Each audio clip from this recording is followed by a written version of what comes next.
So let me tell you what I was trying to do last week, and what my plan was, and where I decided that I made a mistake, and where we're going back to.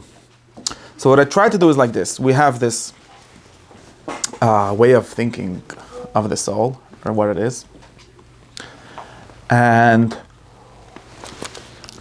one important part of it, so we remember that Aristotle's soul is three souls, right? There's humans, at least, right? There's different animals that have only one, or two, but the human soul is three souls. We discussed the relation between them earlier, like how they work together, which is another problem, but there are these three souls, right? We know that already, right? There are three souls: the nutritive soul, the perceptive soul, and the thinking soul, or the intellectual soul, right?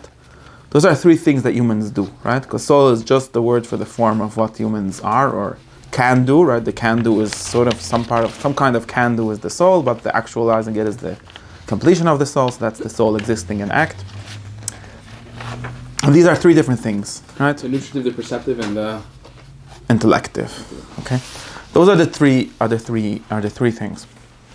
Now, what I thought was, now Aristotle, interestingly, and this is important for realizing what is going on, because this is very important. That's why I'm gonna. It's not like we tried to very much to discuss like what is this thing that is the nutritive and intellective and so on, and I think we did enough of that, though. Much as we're going to understand from doing that, we'll do. And that's what Aristotle did in the first 3 chapters of Book 2. After doing the whole Book 1 of dialectics, of discussing what other people said and trying to figure out what they said. Did we discuss the intellective yet? From last week I didn't recall. We didn't discuss nothing. Okay. What we discussed is what kind of thing it is, right? The meta so we definition. What kind of thing the intellective is? No. Just the nutritive and the perceptive, right? I don't even know if we did that, but like, maybe we tried. I don't remember. I tried? remember the attempts on the first 2 and not the third. Yeah, no, we tried. So I'll tell you what. Yeah, that was what was happening was that he had this thing, and again we have the Book 1, which is what we did with Rasag. Really, we sort of corresponded to that, like trying to figure out what other people said and why they said it. And Aristotle has his own way of doing this, but that's not right now. Can you make it quiet?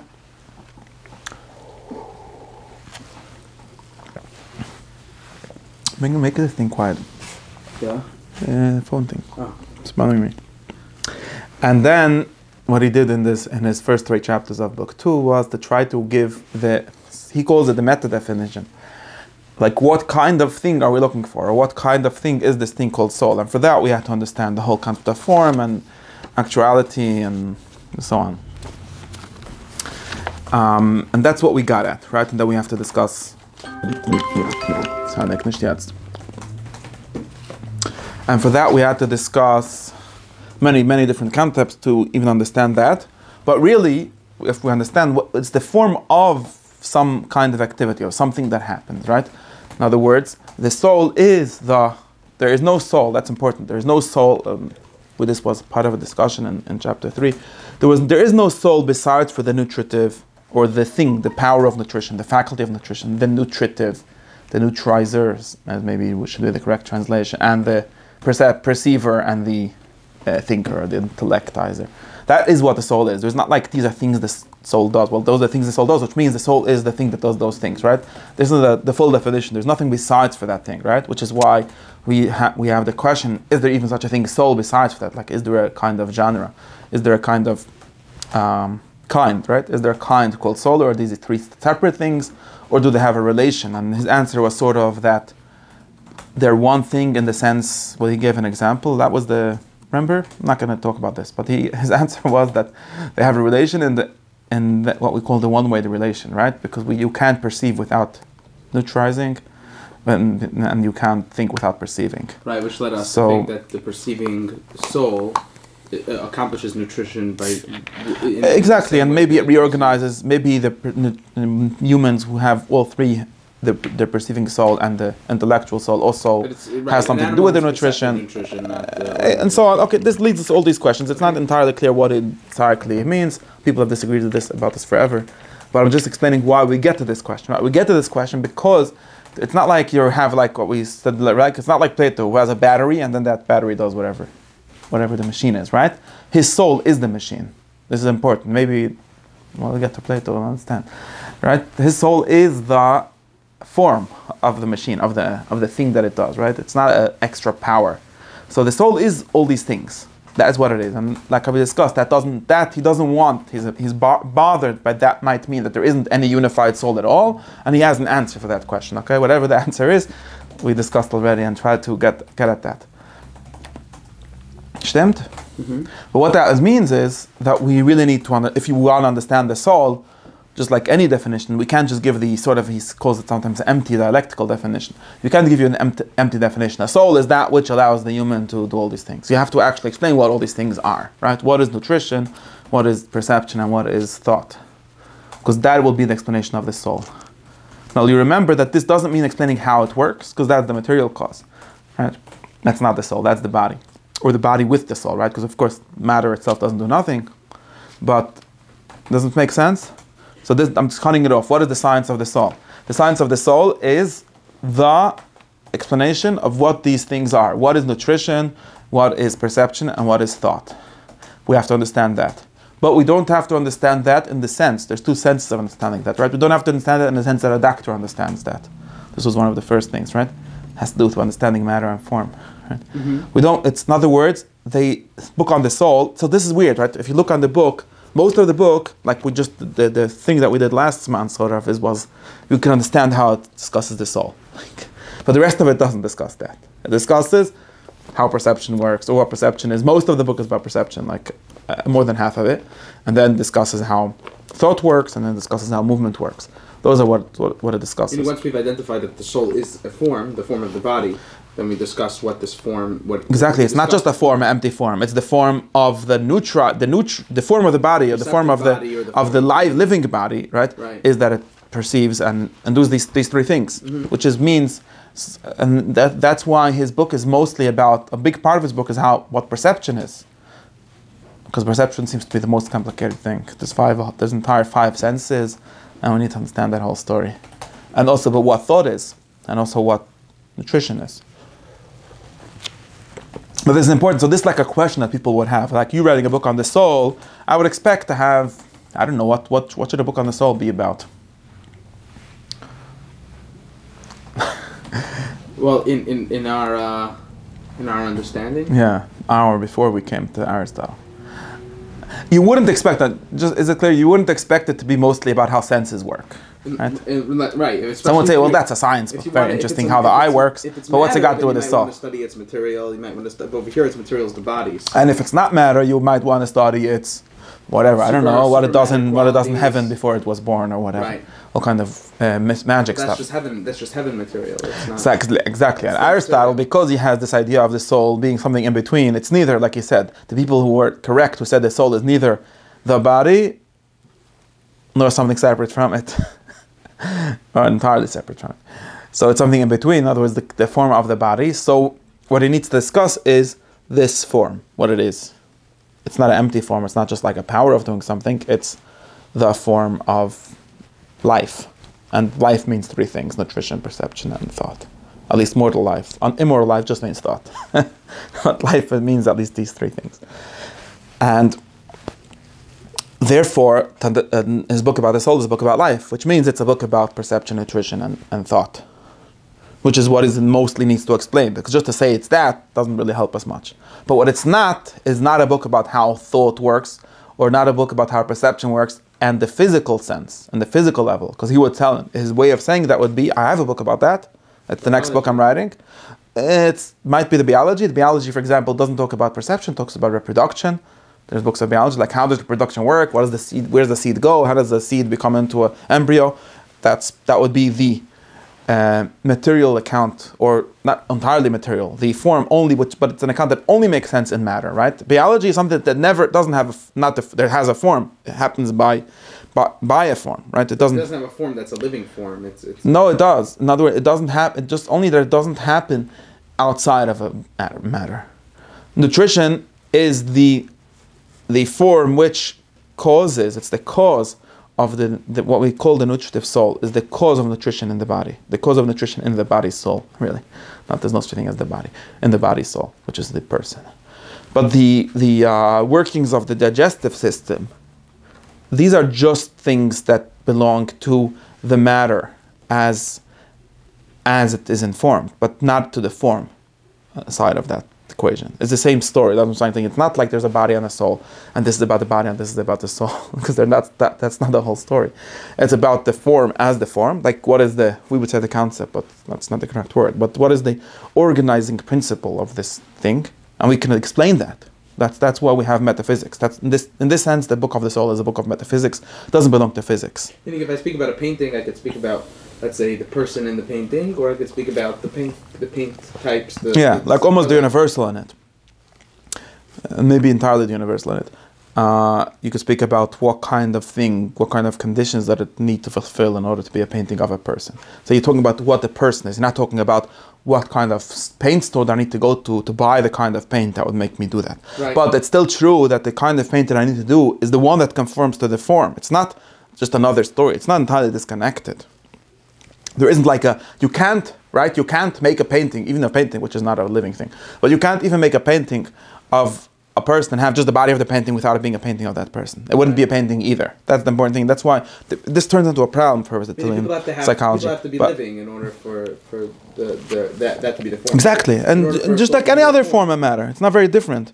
Like in other words, I could discuss even his basic example of form of matter, which is always a statue, which is a dead thing. I could take the form of it. This is a statue of Zeus. So Zeus has to have a long beard. So having a long beard belongs to the form of Zeus, not to the bronze. Now, also, there's some part of it that belongs to the bronze in the sense of it needs to be stable enough to sustain the statue. It needs to not fall apart by too fast or whatever, whatever the exact conditions are. And that also belongs to the form.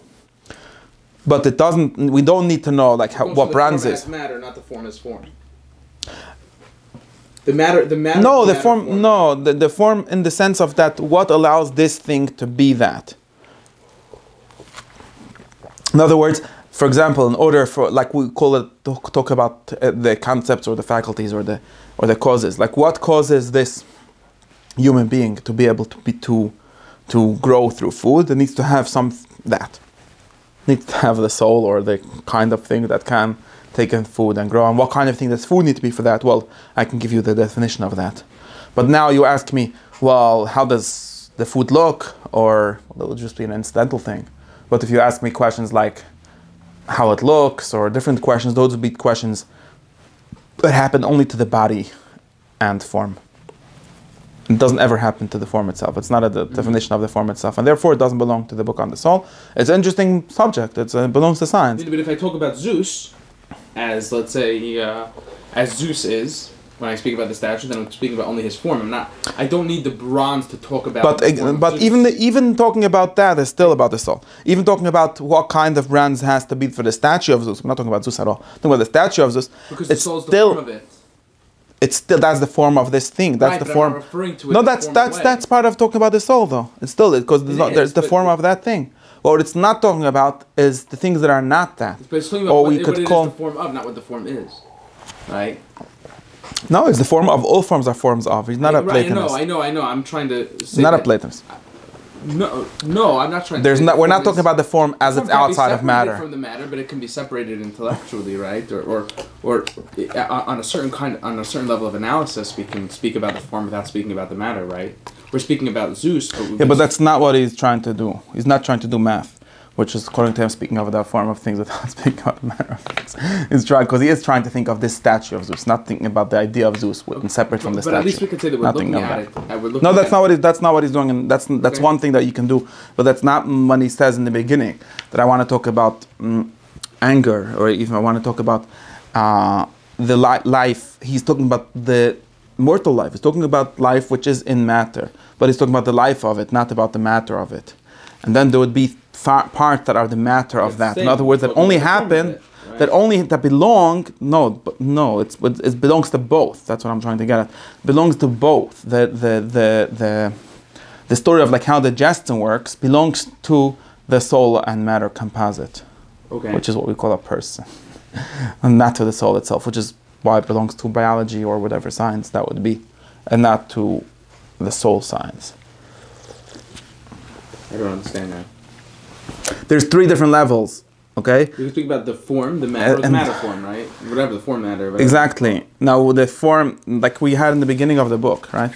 If you talk about, you can talk, have my paper from the beginning somewhere. All the way in the beginning, we had something about this. Let's to simplify it. Let's say we're talking about a rock, right? So the falling of the rock is discussed.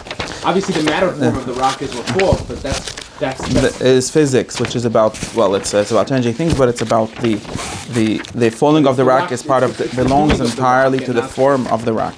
The rock, the kind of how do you say? They talk about, let's say, the sharpness of the rock or a property of the rock that's. No, those are all things that belong to the form of the rock.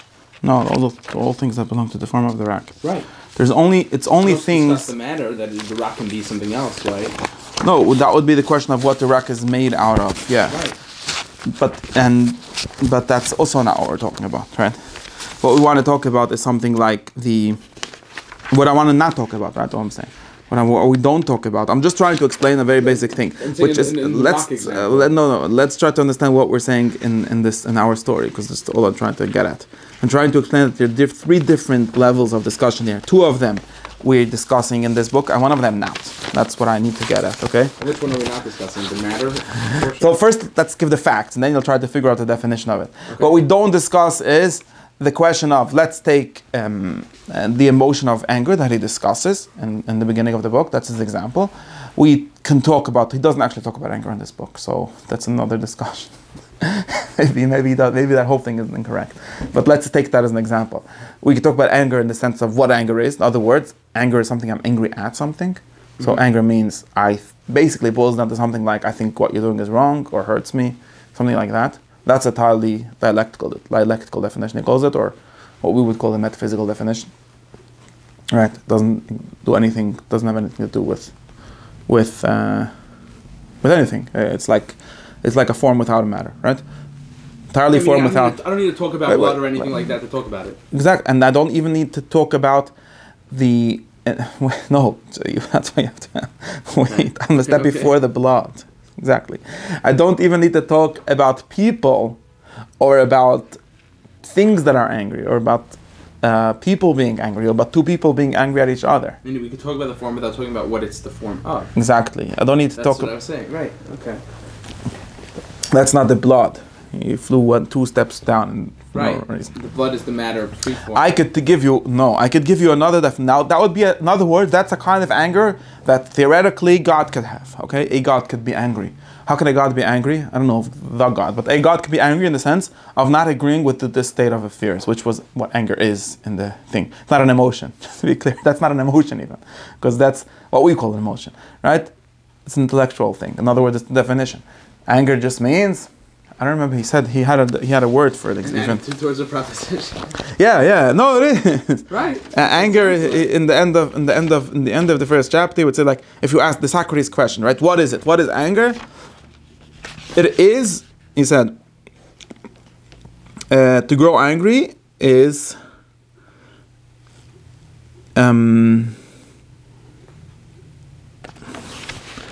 not this one, but. What is anger? A student of dialectic would say, what is anger?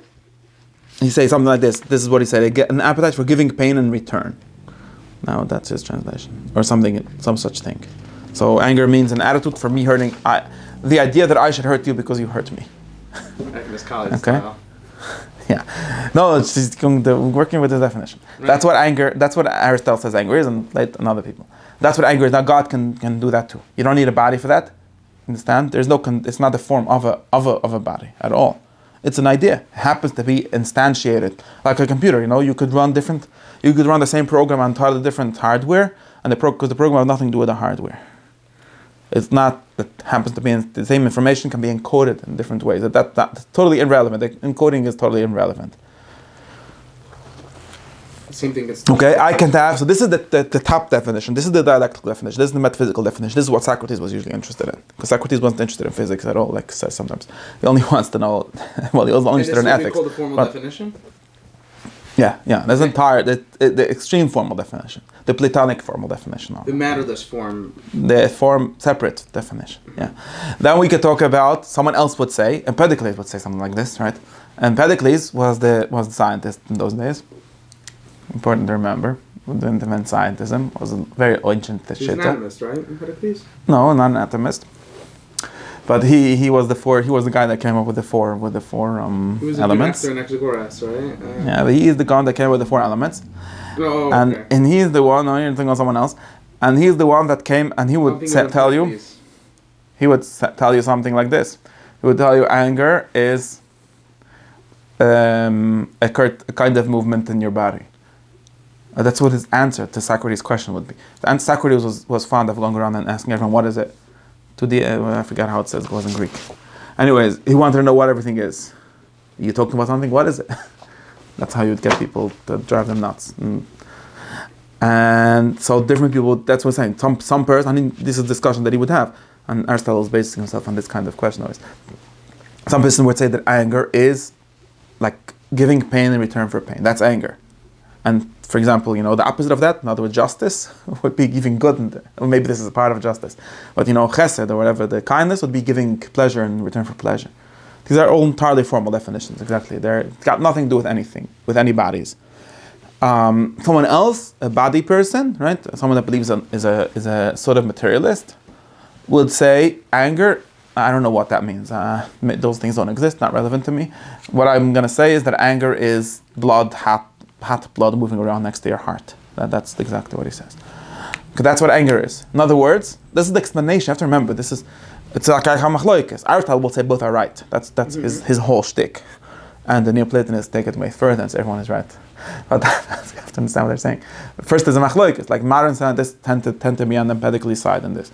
Say anger is some kind of neuron firing in your brain, or some kind of, how they call it, some kind of a chemical, whatever. Same idea, it doesn't matter. In the old days they said blood boiling, and nowadays they have different, more complicated definitions, but more complicated descriptions, but the same idea, right? In other words, what is anger? Well, what it is blood boiling in your heart. Okay? Now, that isn't what we call, Aristotle would call entirely matter definition, right? You're just explaining the movement of what he calls physical things or material things, okay? Now, Aristotle obviously thinks that both of these people are wrong. Maybe there's a God that has anger in the Socrates, in the entirely dialectical definition, but we're not talking about that anger. Because when I asked you about anger, I asked you about me, or some person being angry. And some person being angry, this is where I'm saying at the third definition. The intermediate definition, which is Aristotle's Science of the Soul belongs to, is the thing which is the definition would sound something like me wanting to hurt you by blood boiling around my heart, or blood boiling around my heart in order to hurt you. That would be end kind of definition, or how they call it, a final kind of cause way of saying it. But these are all ways of trying to get at that. Now I'm talking about the definition of it, right? I'm not telling you now. So explaining me how the blood works. That's only Empedocles needs to do that, because his explanation says, what is anger? Anger is blood boiling. Well, how does blood boil? Well, I don't know. There's when someone gets mad at you, he somehow moves ear, and he would, the primitive definition. Someone moves hot ear next to you, and therefore you get mad. That's what being mad is, right? That's all it is. That's all there is to it. But there's nothing else. And Aristotle would say that part, there's such a science, obviously, because he agrees that that's a kind of cause, right? He calls it a by-cause, also like Socrates. There's a kind of cause. It's true. In other words, it's a necessary cause, at least for things that are in matter. You need that in order to be angry. In this causal chain, is there an idea? There's no causal chain. I don't know who told you anything about causal chains. There's no chain. Okay, so maybe I'm using a bad word. Do the matter or the form, either of those precede each other here? No, this is not. No, you read too much of the card. There's no formal chain. The matter, material cause, and these four kinds of causes, or different kinds of causes, are two parts of the same thing. They're not one and behind each other, as if there's only one kind of cause, and each thing needs to push each other. Let's just say by some in some way a person got okay. No. Aristotle would say to give a full definition. Right. What now modern people like say account. Story, I don't know, to explain what it is, that's all it means. Right, okay. Just to answer the question, what is it? You can't say it is blood boiling. He has reasons for it. He doesn't give the reason for it. But right now we're not giving you the reason for why it's not a good definition. He thinks it's wrong. He thinks it's true that blood boils. No, people are mad without blood boiling. Maybe gods are mad that way, but not humans. But it's not what being mad is, because obviously Socrates is the one that came and explained to everyone that this explanation is totally wrong, because that's not what being mad is. That's a very nice story about blood, but that's not what being mad is. That's not being angry is, right? So therefore Socrates, the Socratic, he would say, so being angry is something totally not in matter, something, just the idea of me returning your opposite of a favor in return, right? And then Aristotle would say, no, that's not what human anger is. Maybe there's such an anger. That's not what human anger is, because human anger is something that happens to people because they have bodies. If you would not have a body, he thinks you would not be angry, at least not in the sense of anger that he's thinking of. No, you would not have any of these things. Requires body to have, exactly. To have this form. Exactly. So therefore, his form is a kind of form. When he says anger, the thing that I'm looking for is the thing that needs both of these things, but is neither of them. And therefore, the science of the soul, of this kind of form in general, would be something in between Plato's soul and the Empedocles soul. And therefore, it's not the book of modern science or Empedocles science, which will care about specifying exactly what kind of blood boils and how hot blood has to be to boil and whatever. Things like that. That's not, he says, that's true, but that's not what I'm looking for. It's also not just defining what being angry is. Exactly, they're necessary. Exactly, we need that, but that's not. And therefore, it's a different science. It's also which he would call the science of the body as a body, or again, it doesn't make sense without a form. So it's the body of that form, but the matter of that form, but without as the form of it, as the form body thing. It only makes sense with both. That's another way of saying it. And it's also not the thing that's entirely non-physical, entirely definitional, because that's, again, he would say the same thing. Aristotle thinks, and we discussed this, he used an example of anger. And again, anger is not a good example. Anger is not a very good example, because I don't think Aristotle thinks anger is a real thing. But let's assume that it is. I have to read the Ethics and other places to figure out, because he doesn't discuss, interestingly, one of the things that he doesn't discuss in the Anima is emotions. He doesn't believe in emotions. But emotions are not a real thing. But let's just say, I understand how we'd speak about it formally, meaning me wanting to. Exactly. And Aristotle would say that's not true. That is a nice definition, but that's not what I'm talking about. You forgot that I'm talking about some guy standing here going like this. And how does your idea of, it's a nice idea, I want to get back at you. It's something to do. No, it doesn't have nothing to do. It just has like the blood. It has nothing to do with the matter. Not that it has nothing to do with what's happening. It has to do with what's happening. It doesn't explain what's happening correctly. To speak about the soul strictly as it doesn't explain. As its form doesn't tell me about the angry person. It doesn't explain. It doesn't explain. Exactly, which is not what I'm looking for. I didn't ask you about what anger is in some kind of world where there's no people. I asked you about what people. Exactly, the angry people. Now, therefore, he's going to tell you that my definition, my real understanding, which is going to need to be a third thing. It needs to be someone being angry with his body, with his blood, with blood boiling. It's not reference to blood boiling, but blood boiling for the purpose of getting back at you or something like that. You need to figure out a way. Exactly. No, seriously. You need blood to boil at someone, which of course is not a story about the blood. It's a story about blood doing something. Right.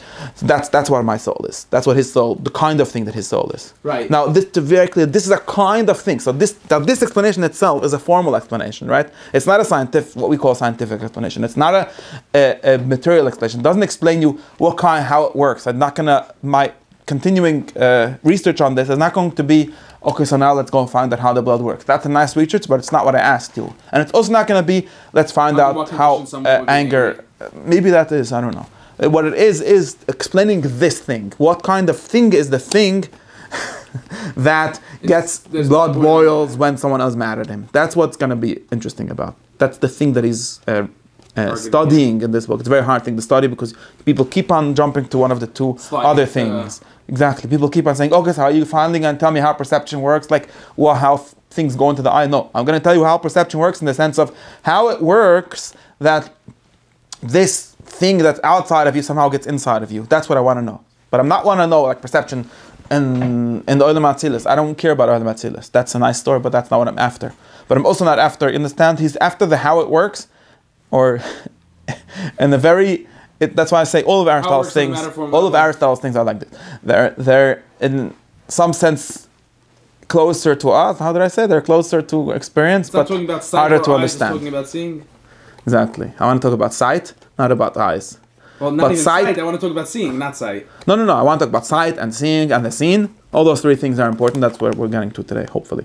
That's right. I want to talk about sight and seeing all these, because all these things are necessary to explain sight. I don't think it's But I'm necessary. only interested in it to the extent that it explains sight, and not to the extent that it's And that's all. No, there's nothing else. That's what my question is. Exactly, corneas. No, exactly. But corneas are only to somehow the extent part that of this it of this story, because sight is seeing by something Towards that its has the ability to see. meaning. Exactly, that has the ability to see. Maybe there's some conditions that thing has. Maybe even that might be part. But how those conditions are fulfilled, or what kind of things could instantiate this kind of form, that's not my discussion. That's a discussion for a different science. But this is why it's very difficult to get at He's the... talking about eyes only within the context of seeing, and not within the context. What of, he thinks the eye really is. That's not another way of necessarily saying what it. kind of blood flow it requires, or anything. Exactly. Like But in other words, what an eye really is, not only the seeing like outside of eyes, seeing inside of eyes, right? Because seeing outside of eyes is again a discussion for gods. We're interested in people. People see with eyes, but what does it mean to see with an eye? That's the more complicated question. I can tell you what seeing is. I can give you like very abstract dialectical definition. I can tell you what eyes are, but what seeing with eyes is. That's what Aristotle wants to know. And like what an neshama big goof is, right? What a seeing with eye is, is what he wants to know. And the answer to this question is entirely philosophical, right? The answer to this question is not in the laboratory, also not in like some tradition, or of course not, but not in like some metaphysics in the sense of being beyond this world, but it's entirely conceptual. It's entirely philosophical. You need to use your head to understand it, not anything else. Well, okay, now we have to understand what thought is. Don't know what that means, but whatever it is, somehow that's what we're gonna do.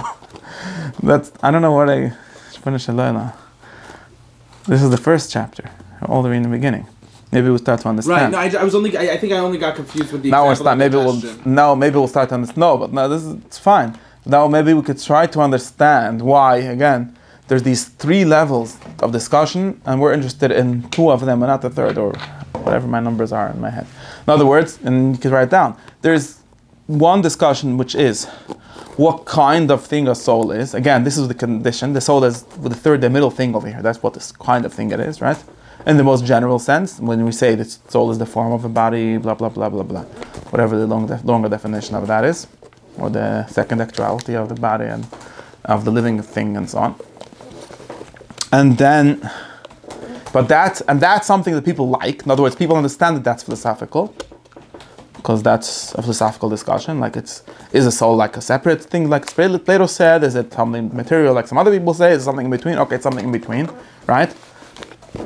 But now most of his book is really about the second part, because this is still, according to him, a very empty, very formal, very general, right? A very general definition. In other words, it tells us what kind of thing it is, right? It doesn't tell me what it is. Or what species it is, right? If we think on the kind species spectrum kind of way.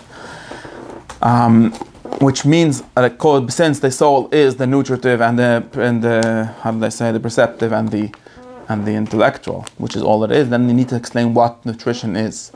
And this doesn't mean the third thing. It doesn't mean explain me how a digestive tract looks. That's not what it means, because that's not what I want to know. I want to know what it is. In other words, what is the soul, right? Again, this is just details in the soul thing, in this middle thing, which is the digests and by a kind of body that is able to digest. And I'll explain what does it mean able to digest, and what is that, whatever, nutrition and so on.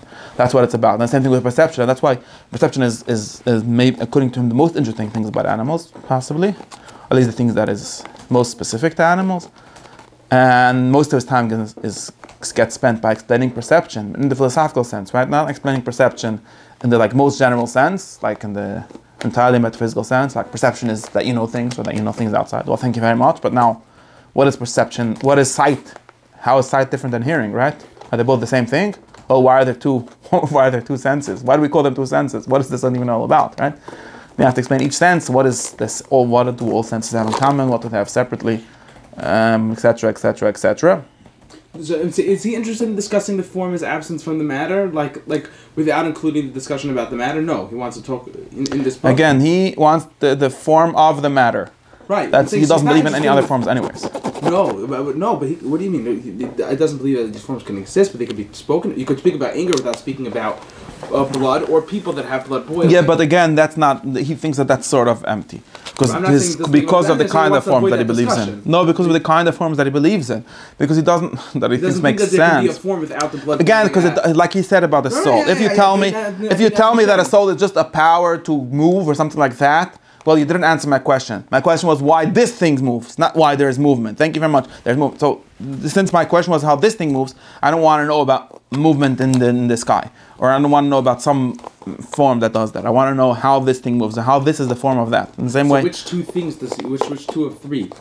This first, the first one is just both are two in my previous list that I said a half hour ago. List, I'm so confused. So you have to write them down to keep track.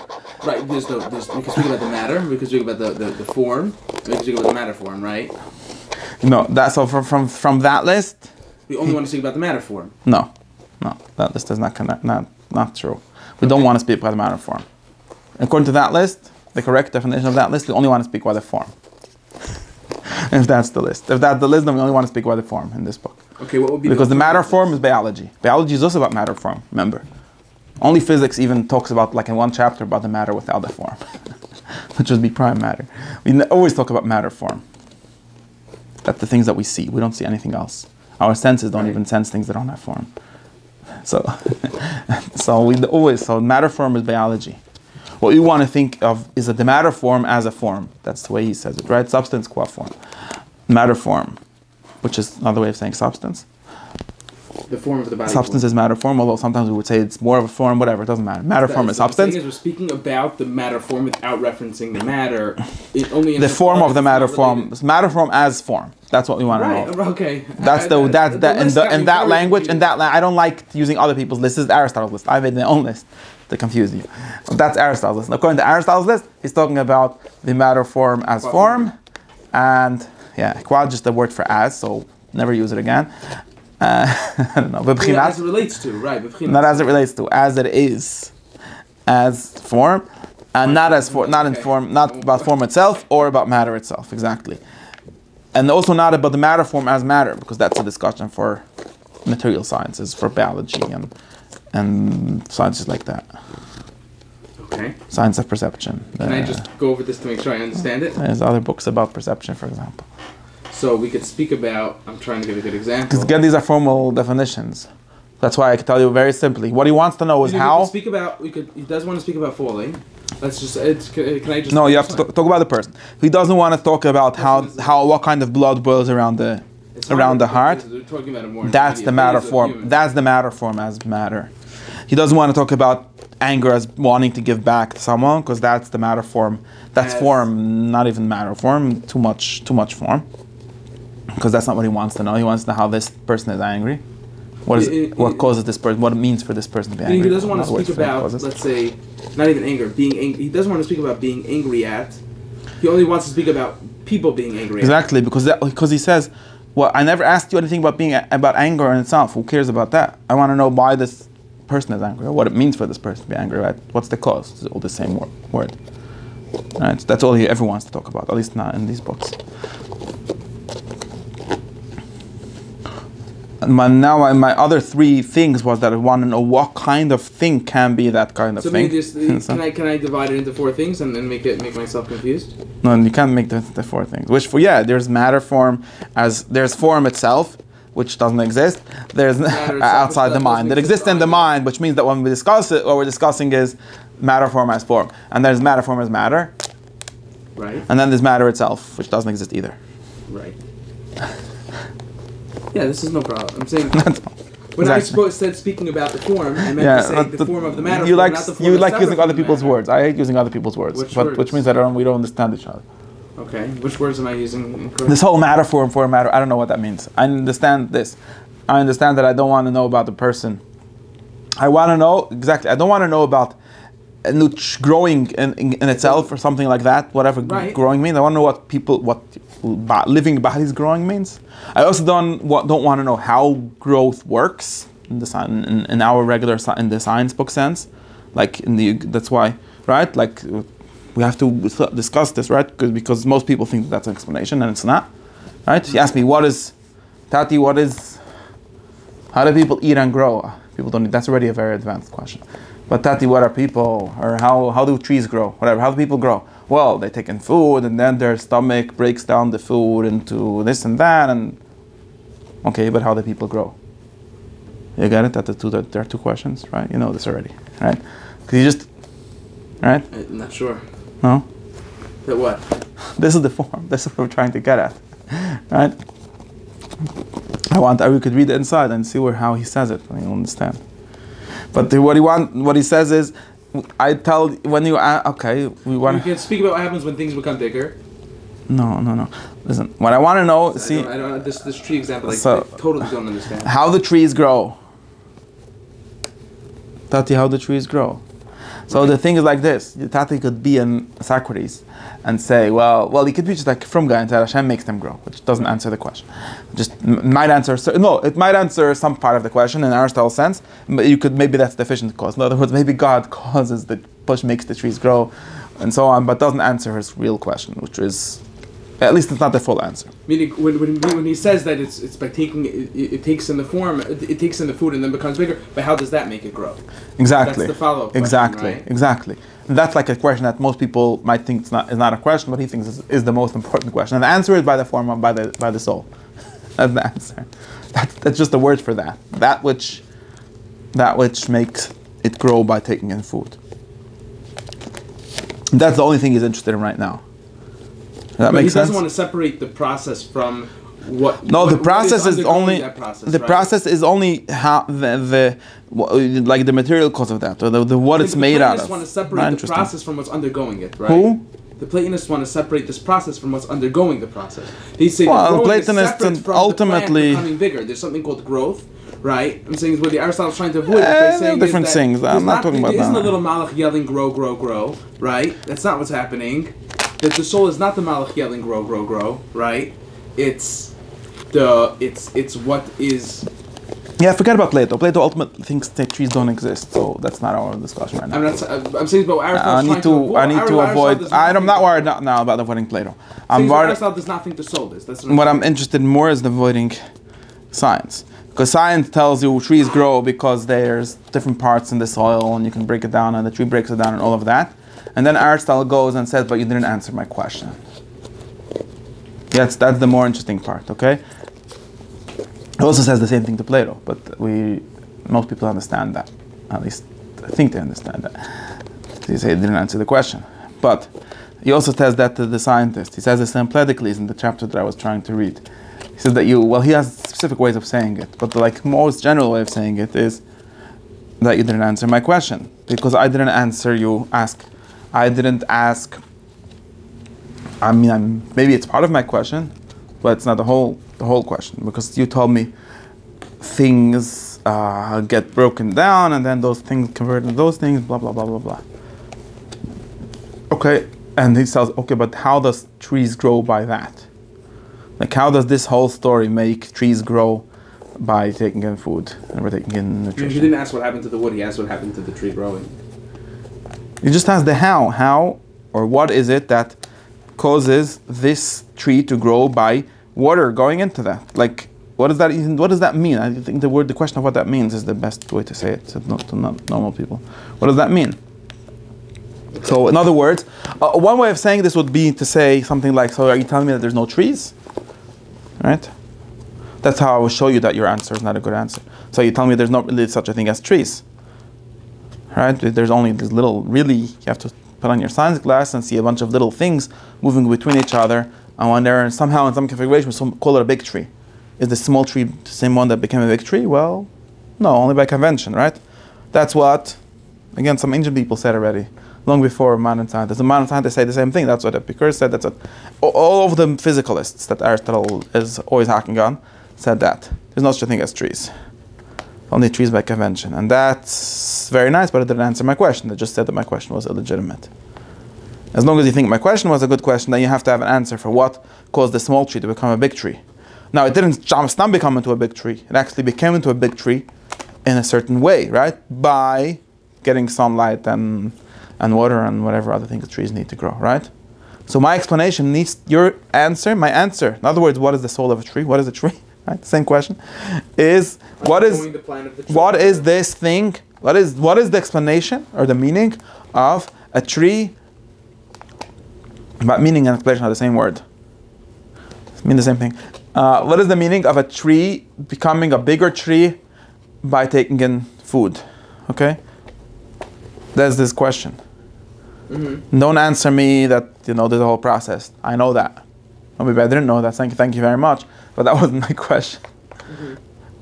And the only answer, according to Aristotle, could be the soul of the tree, the form of the tree, the plan of the tree, however you want to call it, the organizing principle of the tree. His word for it is form. The soul of the tree is that trees become bigger trees by doing different things. Exactly. Now this needs to. This is maybe not. That's a very general. Even that is a very general answer, right? You have to start saying. Because the tree has a potential to be a bigger tree, and there's somehow how does that work, right? It didn't answer. That's a very, so you see, this is the general question. That's the chapter 1, 2, 3 question answer. The general, the soul is the thing that allows the tree. If you talk about the neutral, right, the same thing for the perception. Let's talk about a tree that only has that, so it's easier, right? A tree is the soul. A tree is. You ask me, what is a tree? That's basically what the baby was. The eagle was asking. Tati, what is a tree? Well, a tree is the thing. You can see it. You could almost see it. That's why it's better than Plato. Plato's souls you can't see. Aristotle's souls you can see. Look at a tree. Watch it for a few months. You'll see it growing by taking in food. You just saw the soul of a tree. You almost saw it with your eyes, right? Okay, we can talk about perception. You'll see what exactly you see with your eyes and what with your intellect. But you almost see this with your eyes, right? Very important to realize. This is not a spiritual thing. It's something you see with your eyes. You just didn't know the meaning of. Now you know the meaning of it. So. Sort of knowing the meaning of is not really part of seeing with your eyes, but that's a different discussion. But now that's still a very, very general discussion, right? Not general in the sense as I don't have the details of how exactly the water does photosynthesis or whatever. That's not what I'm missing. That's something that I'm missing, but that's not what my main question was today. What I'm missing is, how is this work? How is this possible to work? Like, what is the philosophical explanation? Which is another words of saying what's the human explanation? What is the meaning of saying the thing that lets trees grow, that causes trees to grow by taking in food?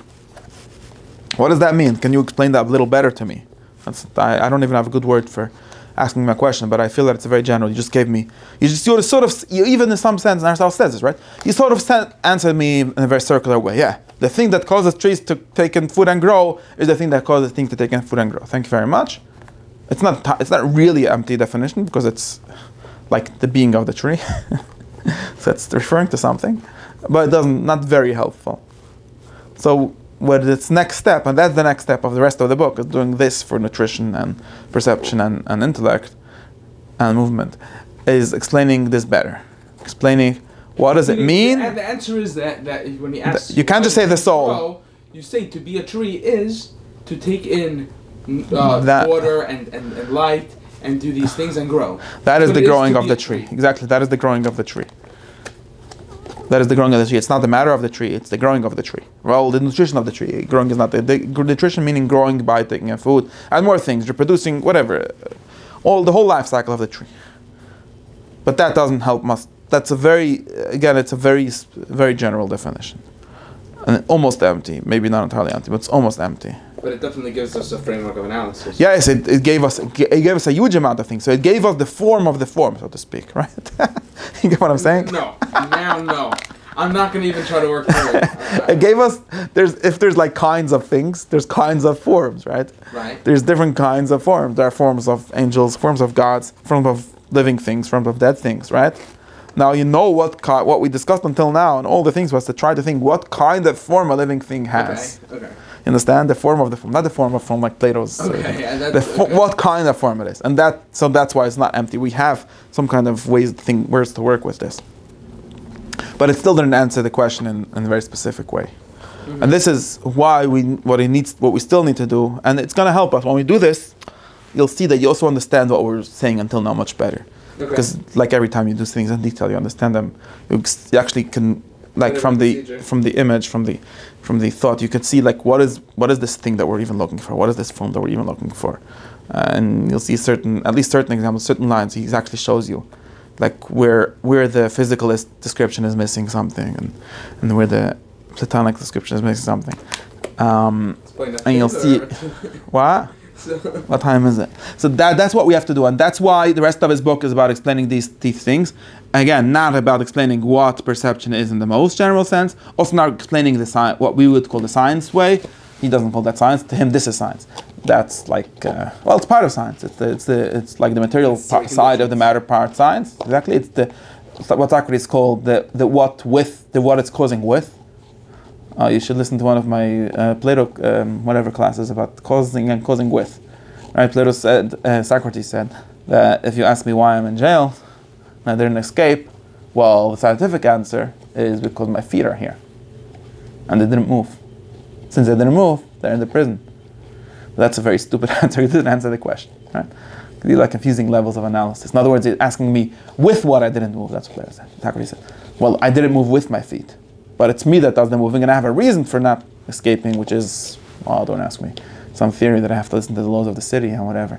But that's in Phaedo, right? Yeah, so that's the reason. Yeah, but in the Phaedo, he talks about this discussion more about, because he's trying to get this out. This is why the answer to why. What is the meaning? Why is Zacharias in jail? Well, not because of his feet. Well, is it not true that his feet? Isn't that something we can see? Yeah, of course. But that's answering the wrong question. That's the same thing with all of these. I mean, it's necessary but not sufficient. Exactly. It's the causing with and not the cause. That's his words. Necessary and sufficient are logical terms. They don't exactly get at this. It's the causing with and not the cause. It's what the cause would use in order to cause the thing. In other words, like someone tells you, well, nutrition is what did we call the digestive tract doing its thing. You say, yeah, thank you very much. That is the instrument that the soul uses to neutralize. It's analogous to the Socrates' feet not moving out of prison, but that didn't answer my question. Right? In other words, you need an intellectual kind of thing, something that can have goals and whatever intentions. That's what the form helps us do that. In any case, we need to actually understand what it is. And now, really, we need to have the kids. So we need to have a description of what or an account of what nutrition, for example, is, and then moving on. So that's why, now, going back to my beginning, I thought that the most interesting, and maybe it's true for religious people, for a lot of the tradition, the most interesting part of this book was, well, the beginning, this first two chapters, and then they would very much, like if you read, Rambam, maybe you won't even know that the middle chapters exist because he doesn't maybe quote them so much. But then you would go into his discussion of what thinking is and how there's two kinds of thinking, and one of them is eternal and so on. And that helps us very much because religious people care about the eternity of the soul. Anyways, but it's also important in general, I'm not saying. So that's what I wanted to really do. I think I already said this a few times. I wanted to sort of skip to thinking about thinking. Well, you can't do that. Can't do that. Firstly, because Aristotle didn't write his book in the wrong order. He must have written in the right order. And secondly, because one of the things that is important to get is that his sensing or perceiving includes a lot of what we would think of as thinking. And it's very important to understand what perceiving is in order to understand what thinking is not. Because when we have this whole thing where he says, he answers the Plato question, is the soul like the sailor of a ship, right? Can the sailor walk off the ship? Or is he like the wheel of a bike, which is just part of the bike, and you take it away, there's nothing anymore, right? And Plato's answer wants to be the captain of the ship. That he's like the captain of the ship, that he could walk off and go to heaven. And that's what all the from people want, for some reason. Well, we discussed why a long time ago. And Aristotle's answer is, yeah, part of it is like this and part of it is like that, right? And that's, at least, assuming that that's his answer. Some people would deny. Assuming that his answer is that, then it seems to be very interesting to talk about that. But the problem is that we need to... was very much wheel on the bike. Yeah, no, not getting at this. No, not exactly. Also the intellect, but the question... But we're not even up to that question, you see. We're not even up to that. The whole machloikas, what is the pshat? Are there verus correct? Latin ver? All these things, is this guy's pshat right? Is that guy's pshat right? Let's first understand. Are people actually immoral on that? We're not even up to any of this because we're probably substituting our understanding of what thought is and what all these things are for what they're even thinking of, and then we're just messed up. Mm-hmm. And therefore, we gotta understand what thinking is and how it's probably not what we think thinking is, and we probably never did it in our life yet. So we're definitely not going to heaven.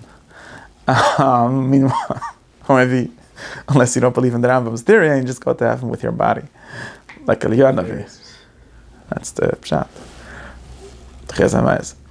But otherwise, you had a big problem.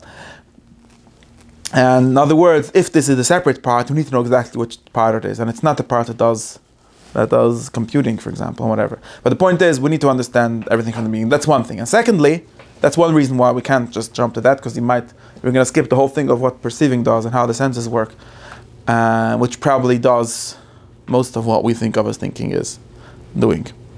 Number one. Number two, we also got to sort of not understand and misunderstand the whole concept of the soul, because we just have the very general picture of it. Halavai, we have that. We can't even repeat that correctly. Not you, me. And we also don't have a good idea. We're gonna get confused and say, well, why are you positing this weird soul things? Just go to biology class and they'll tell you the answer. So we need to do the metaphysical biology class of Aristotle, which explains you, for example, nutrition. That's why I think the part about nutrition, which is very short, Aristotle has very little to say about nutrition in this book, one half a chapter. But I think there's a very nice shtickle over there that can show us why he thinks that the scientists are all wrong. Not wrong, not answering the question. Anyways, but what time is it? When did I start this thing? This is why you have to come to my class, not only to Inbal's class. Now you understand everything, right? I'll tell you the thing that he says in chapter in book 2, chapter which chapter do you say? 4? He says something like this. I said chapter 4 or 3? 4, right? We have to. Everyone has their different paragraphs here, so it's hard to find it. But the point is, somewhere it's here. It says like this.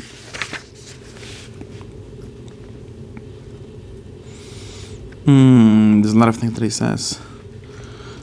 Well, maybe you can talk about one thing and then we're going to wrap up with this. He talks about Empedocles being wrong. It's towards the end. Is that 4? Flavor? I don't know. Here he discusses Empedocles being wrong. He does? Yeah. I'm not finding it here. 1 second. About 411A. In the... 411? Yeah, 441A, sorry. No, you're not up to. That's not correct. What's the line number? You know how the line number works here? Yeah. No, it's under 441A. Line. No, I'm 416 here. Okay, so I'm in the wrong place.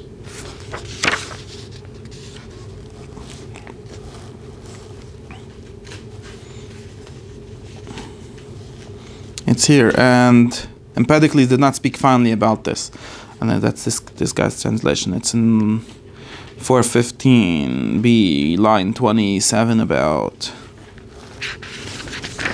Now you see it. It says Empedocles was wrong about this. This is him talking about nutrition, anyways, and saying that it's the nutritive soul. Empedocles was wrong because he said that growth comes about for plants. Like this. So Empedocles had a pshat of how plants grow. So of course everyone sees plants, how they grow, right? They have roots, and the roots, take in full, go down, and then the plants grow up. That's basically how plants work, right? Roots go down. Back it up. That's... Look, we gotta start somewhere, right? Science, okay, so roots go down, trees go up. So Empedocles said like this. He said more things. He talks about fire, but at least one thing he said was that growth goes like this, down, because there's earth in plants. So Empedocles was the originator of the 4 elements theory, remember? Right. And part of the 4 elements theory was that some of them go up and some of them go down. So earth goes down, fire goes up. So plants go down because they have earth in them. They're made of a certain ratio of all the elements. But anyway, they're part of everything.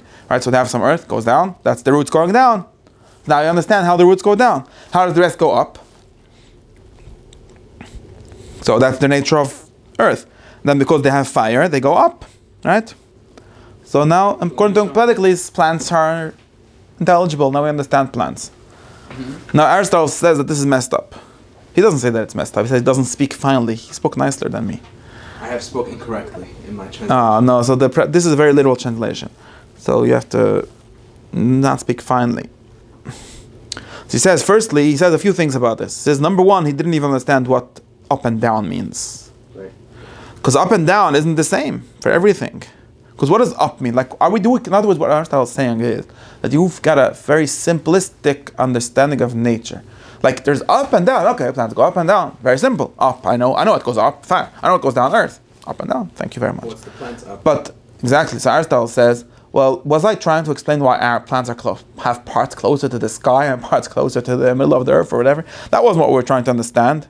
I mean, up and down is a kind of plan or a kind of function, right? So, what is up and down of a plant? In other words, what is the head and the foot of a plant, right? In other words, why are you thinking only of the most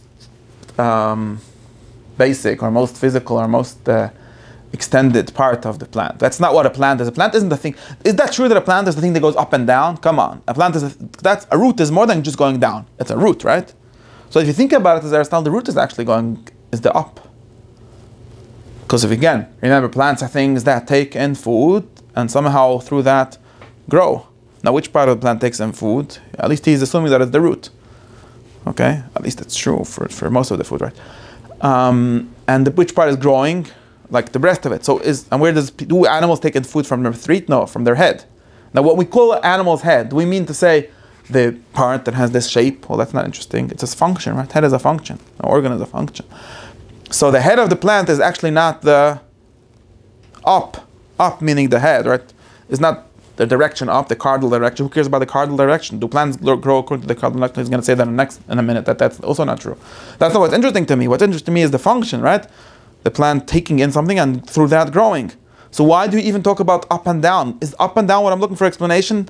Is that really what I would know? I was looking for roots and body. I can understand that. In other words, roots in the sense of the part that takes in the food, and body is this part that uses that to grow. That's what I'm looking for. But those are not just up and down. If you want to call them up and down, it's upside down. If you want to call them up and down, then the plant actually grows with its head in the ground.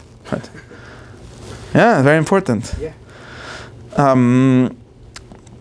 So that's one thing. That's one question. So if you want, and you might not really, I think what he's really getting at is that up and down is the wrong concept to explain plants with. They might explain racks, but they don't explain plants. They might explain the elements. He doesn't disagree that the elements exist and everything, but they don't explain plants. Plants are not things that grow up and down. Plants are things that grow with their root and their head and their body, whatever. And it's upside down, even the way you're thinking, and you're just thinking a very stupid way.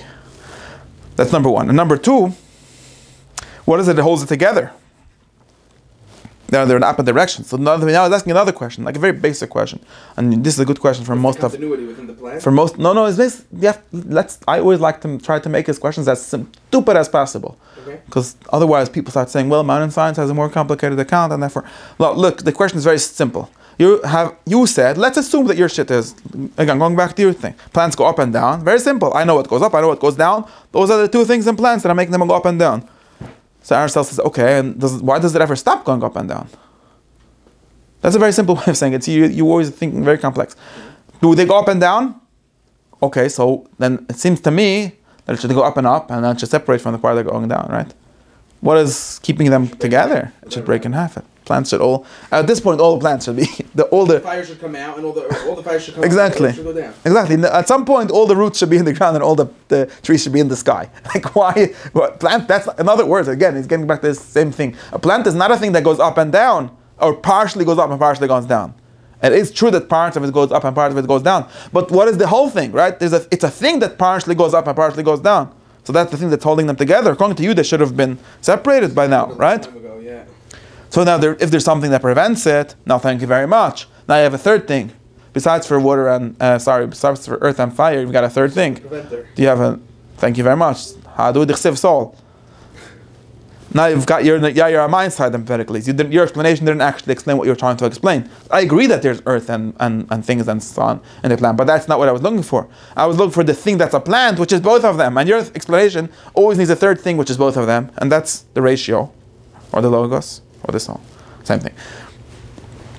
Okay, that's another second kasha that he has against Empedocles. Then he has a third kasha. I think it's the same kind of kasha. I'm not sure if it's Empedocles. It says for something that it's just fire. So this is another thing. I'm not sure if it's Empedocles himself that said this, but it's going on the same lines of the same problem. So someone would say, okay, I agree with you, Aristotle. Let's make it a little more complicated. Of course, it's not just going up and down. There's like the power of being nutritive, right? I know what does that. It's fire. Why do people say that fire? Again, going to the element kind style theory. Because fire, I don't know, it's not, does it say who it is? No, in the back. Some theorists. Yeah, it's not the same. I'm not sure if it's Empedocles, but it's Empedocles style theory. It says that fire, why fire? So it says Aristotle, because fire seems to grow, right? Fire is the thing that consumes and grows by consuming, right? So this is a very, just to understand, again, forget about if it's a reasonable theory, it's actually a very how do you call it, reductionist style theory. Like we've got these plants, which are very complex, of course, but at the base, what they are is something that takes in something and it has got inputs and outputs, right? And those inputs are somehow converted into outputs. Okay, I know what does that. So there must be like a more, obviously, plants don't explain themselves. For some reason that they agree. Don't know why. So there must be something in them that does it, that are made out of, right? Some matter. Well, I know what kind of matter does that. So there's 4 kinds of matter, everyone knows. Empedocles told us. Fire is one of them. Well, fire is the kind of thing that has an input, things that it burns, and now an output, fire. Okay, now plants must be an instance of that. Some kind of more complicated kind of fire, but it's basically, if you break it down, turns out to be fire. Fire, it takes in food and it gives out plant. What was the Heschel saying? Man is an animal that consumes food and produces thought. That's the nutritive. Well, no, yeah. Aristotle thinks that. No, Aristotle thinks that just with after the whole. Yeah, exactly. It's more complicated. But Bekitze, so he says this is the theory, because fire is the only thing that is nourished and grows, right? So we say that this is what does the work on plants and animals, okay? And it makes sense because we see, and there's another reason why people would say that the soul is fire, because we see that warm bodies have, well, plants are not always warm, but at least animals are always warm when they're alive, most of them. Anyways, so as Aristotle says, you're true. For those, it's in the way here it says the concomitant cause, right? Cause, yeah. In other words, the causing with. I agree that there is some kind of fire, and Aristotle actually thinks that the thing that makes animals at least work is some kind of basic heat. So it's true. But that's not the cause. This is what the soul uses to achieve its effect. Why not? It is again, it's a very basic question. Why does it ever stop? Okay, the stopping is very important. You'll see that stopping becomes more important than doing. Because stopping is what shows us that there's a plan. Right? So in other words, why? Okay, fire. Okay, I know fire. Fires don't stop. They stop. I mean, they stop when there's nothing else to consume. But plants don't actually work that way, right? You can't wither your plant until it grows to infinity. You can't eat more and more and just grow more and more, right? So wait, what is this limiting factor? Right? Why doesn't, if there's just a fire, then why doesn't it just grow as much indefinitely? Why doesn't it grow in every direction? That's another way of saying it, right? Why? And he says that here, right? Why didn't I grow arms out of my head and whatnot? For all the things considered by nature, right? Very good. So this is not a material thing, but it can't be a material thing. I remember him saying that it also goes in other way, maybe somewhere else. In the first book, he talks about this theory and he says that, I think, that plants don't even grow only up; they grow in all directions. But they don't just grow like a fire. A fire grows. They don't grow fire actually out of the bottom. They have a trunk. Exactly, and fire, that's another thing. But let's talk about the growth. Fire just grows endlessly. That's an element of fire. Well, whatever, in the way that fire grows, but it grows. But that can't be an explanation for. In other words, there can't be a material explanation for the growth of animals or of living things, because they all grow according to a plan. By definition, that's what it means. That according to a logos or a ratio, or whatever you want to call it, same thing as form. And therefore, your whole explanation is true. I don't disagree that there must be some kind of fire that's causing that or something. Yeah, but that can't be the explanation for why it grows in the way a plant grows. Because plants don't just grow, or people don't just grow. They grow well. They have a limit to their growth. Oh, yeah, that's one very nice thing. They have a limit. People don't grow forever. You say, what's a person? Something that takes in food and gets fat. Well, you can get pretty fat, but not endlessly flat. No, the more you can be 1,000 pounds maybe. I don't know how many pounds, but you can't be 1,000,000 pounds. You can't. Why not? Physical things can be arbitrarily large, more or less. I mean, you can build a skyscraper. Why can't a human being be as big as a skyscraper? It's amazing. You know why we know that humans have a soul? Because they know humans as big as skyscrapers. Title for the class. Yeah. No, because I like these kind of things, because later he says that's also how we know that thought is not the same as perception, because people make mistakes, whatever. The whole thing, always like this, the limit, but that's the Platonist. Plato would talk about limit a lot, but this is the exact same thing. Limit is a good thing. We think that the limit is like a problem. Well, limit means that there's Aristotle thinks perception can be incorrect, but not thought.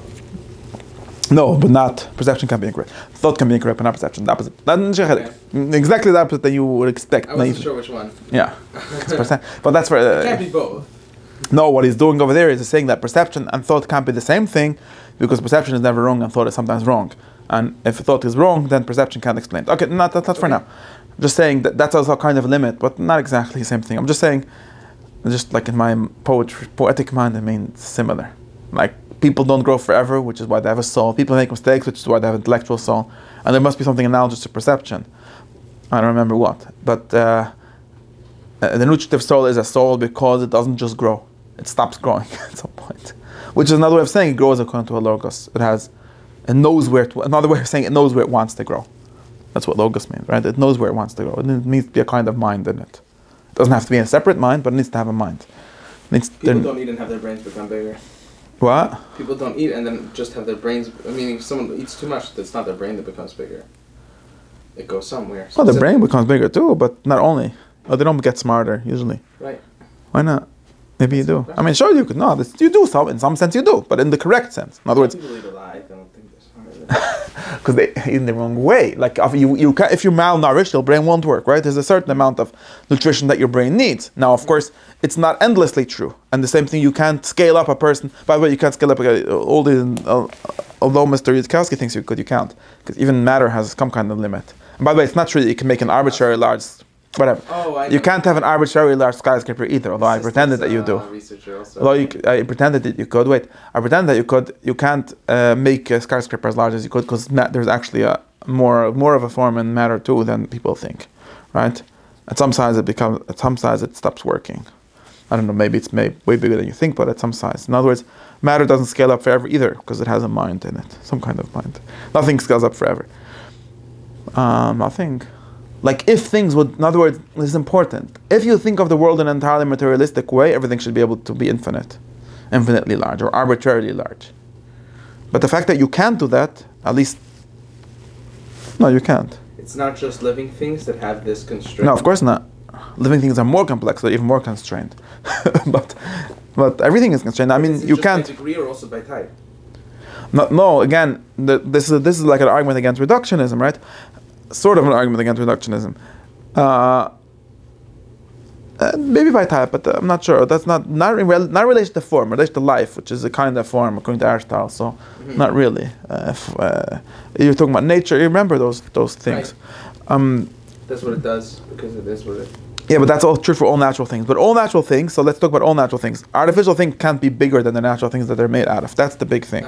Which means you can take a table made out of wood, which is ultimately made out of particles or whatever it is, and you could do a lot of things, but you're going to be limited by what the wood is.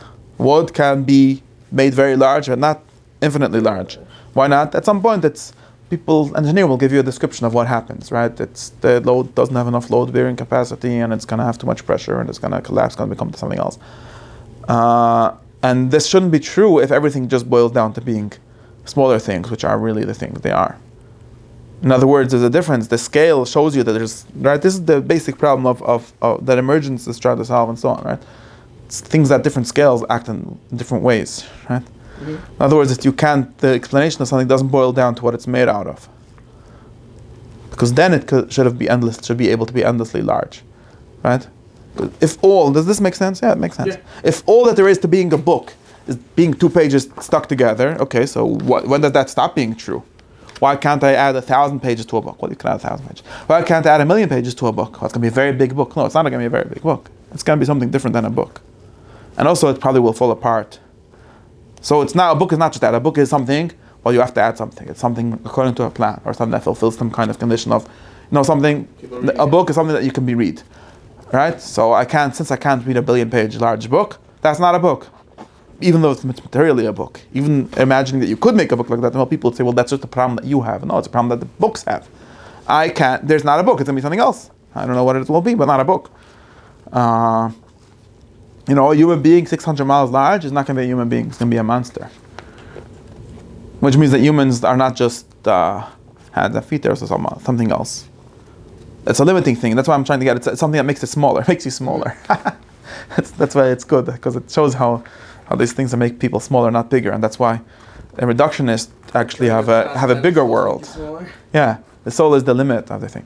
The reductionist people think that you can. Well, why can't a person live forever? Right? You should be able to live forever. There's no materialist. There are materialist explanations for that, but there's no good materialist explanation. No necessary materialist explanation for this. Is why some people think we could live forever. Maybe we could. I'm not saying, but Aristotle would probably say that you can't. He definitely says that you can't. Not probably. He does say, and because we're made out of composites, and no composites live forever. But that he would say that that's something that comes out of the form of, because being a person. In other words, let's say something like that. It's for sure true. Maybe it's possible to make a human body that goes on forever. I mean, not eternally, perpetually. Probably not. I'm very skeptical, but let's say. But Aristotle would tell you, then you would stop being a person. You would be something else. Because what we call the soul of a person is something that dies. Okay, some part doesn't die. The intellect, not for us. It's part. Being mortal is actually the form of a person, right? You ask him what the definition of a human is. He says, what is it? Definition of a human? Yeah. Is a living body. A human is the animal that thinks and dies. In fancy words, mortal, rational animal. In my dumbed down words, the animal that lives and dies, that thinks and dies. So I like it better because it doesn't sound weird. It doesn't sound real. And therefore, that's part of being a person. That is what a human is. A human is the thing that thinks and dies. If you don't think, you're not a person, but also if you don't die, you're not a person. Well, you might be a god or an angel. That's very nice, but that's not maybe people want to become that. And it's true, Aristotle thinks that people want to become that, that's why they have babies. Because then they sort of don't die. Even plants want to do that. Oh, that also says in this chapter. Plants want to have babies because they want to be like God, who doesn't die. But they can't actually do it. So the point is that's part of their soul. That's why they only have a certain kind of perpetuity, not a real kind. Point is, and that's the soul. So in other words, it's very interesting. It turns out that Aristotle's soul is the thing that makes us die, not necessarily the thing that makes us live forever. Which might be true of the intellect, but not of the human soul, which is at least the human that we know is that plus everything else. And that's very interestingly because the materialistic theories don't seem to have anything limiting them. And at the moment you add a limit, because limit is not a material concept, I think that's really what he's getting at. Like you can't put the limit into the matter. You say, well, that's the kind of matter, well, why not? There's something missing. Maybe you could. Maybe someone will challenge me and say you could. But he seems to think that, and it seems to be a good argument to me today. Because when you say that all that it is two things together, so why can't it be 100 things together? You say, well, no, because the kind of things it's made out of can only be 2 and not 7 million. Well, okay, so you just said the word kind. Right. The moment you say the word kind, we win. But you have to say something else. And there might be a way, I don't know. But that's the big thing. And humans die, or plants don't go on getting bigger forever, and so on, which shows that they have a certain plan. Or evolution, whatever. Nothing works forever. It's limited. And it's limited in not only in material ways. Or maybe the limit of the matter is not matter. Or because it's not a materialistic account. It's not limited by account of its matter. Yeah, that doesn't make sense to him. Or at least maybe limited in the sense of just being what it is, but not limited in the sense of doing things in a certain way. The moment it's doing things in a certain way, then that certain way. That's why I saw people arguing with this thing and saying, well, Aristotle is like arguing with a very stupid theory of Empedocles, which is like plants just go up and down. But what if we have a very sophisticated theory, which is like there's 1,000 million little kind of fires, and each one has a different nature. One goes this way, one goes that way, and that somehow ends up being an animal. I really saw someone saying this, but I think that it doesn't actually get at the argument. It just makes things more complicated. But at the end of the day, it doesn't explain the plan. Part of the theory for why they don't detach, because they keep inserting intermediate. No, you're gonna have to insert infinite intermediate things. It's not gonna help you. Right, I'm saying is that it's only gonna make the question longer. That also kind of answer. Even if it answers the first question, it doesn't answer the next one about about the being causal. No, I don't think it answers the first question either. I mean, if you take the first question in the most simplistic sense, we're like, Right. yeah, I understand. I might answer Right, that. right. I'm saying is, but once you read the second Like the first question, if but you doesn't understand answer the question of like, what is it Understanding that the- yeah. organizes the whole thing in a specific way? So understanding the first question, And like the adding second more, question. in other words, adding a lot of dumb little things don't get you one smart thing. That's another way of saying it, right? Because matter is dumb. That's the definition of being dumb, right? Doesn't matter how many times you multiply something by one. No, exactly. And then it doesn't matter how many neurons you add in your neural network; it doesn't become intelligent. I'm not even talking about conscious. It can't be conscious because conscious doesn't exist in humans either. But I told you because whatever. But it can't even be intelligent because a lot of dumb things don't add up into one intelligent thing. You need something else. Well, maybe the person gives it a soul. Yeah, maybe you could have an intelligent computer in this account. But I'm saying the computer isn't what's going to make it intelligent. The silicon can't be intelligent. Maybe the form of it. If it's a artificial thing, maybe the form given by humans. That's why we call it artificial intelligence. And then we can discuss that. But it can't be a natural intelligence. Yeah, which means it can't have a soul or be whatever. I don't know if that's interesting, but by these definitions, it can't have a soul. It has a form. Nobody is denying that it has a form, right? Say we'll have an ordinary form. Everything has a form. Say we'll have an ordinary form. I'd have an artificial form. Artificial Right. forms can be amazing. That's what all machines and stuff are like very interesting, but they can't do anything, right? That's what's interesting about what they don't do. Anyways, but this is the interesting thing. So Hayat Mazeh is that being mortal is what teaches us that we have a soul. Trees not living on forever. So, and of course, in some sense, they do live on forever, which is also part of the soul, because they live on forever in species. But in the species, and not in the In a forever. contained way. Yeah. Well, not in every direction, right? They don't grow in every direction. They have Right. children or Kach התכוונתי. and so on. Yeah. Okay.